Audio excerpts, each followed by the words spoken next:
Le péril invisible par le maître, par l'entremise de Benjamin Crème. Si les hommes voyaient le monde comme nous, les maîtres, le voyons, ils en seraient stupéfiés, abasourdis et effrayés tout à la fois.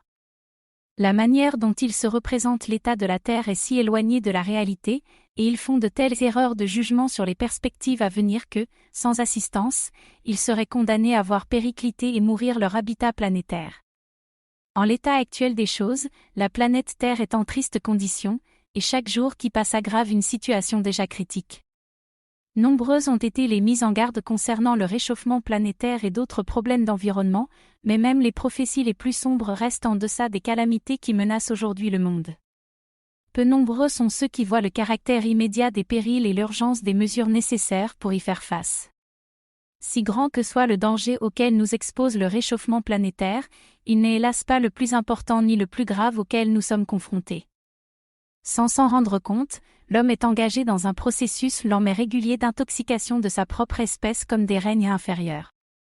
Les poisons et pollutions de toute nature, en tout domaine, constituent aujourd'hui le plus grand des périls pour les hommes, les animaux, et la terre elle-même. Tous sont intoxiqués et malades, d'une façon ou d'une autre. Inconnu de l'humanité mais flagrant pour nous, le plus grand des maux dont souffre l'homme et la planète dans cette triste conjoncture a pour cause les radiations nucléaires. Les hommes ont commis une grave erreur en développant cette source d'énergie à haut risque. Égarés par l'avidité et les faux espoirs de profits élevés, ils ont concentré leurs recherches sur la domestication de la plus dangereuse des sources d'énergie jamais découvertes par l'homme et ont négligé, ce faisant, un autre usage parfaitement sûr de l'énergie de l'atome.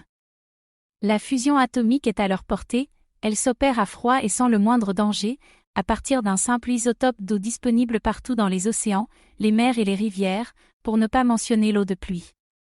L'homme doit cesser de « jouer avec la mort ». La fission atomique résulte de l'utilisation des bombes qui ont détruit Hiroshima et Nagasaki, elle s'est déchaînée à Tchernobyl et occasionne, imperceptiblement, la maladie et la mort aujourd'hui. Elle est ce qui se trouve là où ça ne devrait pas être, et l'homme doit y renoncer s'il veut continuer de prospérer. Les scientifiques de cette planète sont convaincus d'avoir réussi à dompter le monstre et de le tenir sous contrôle.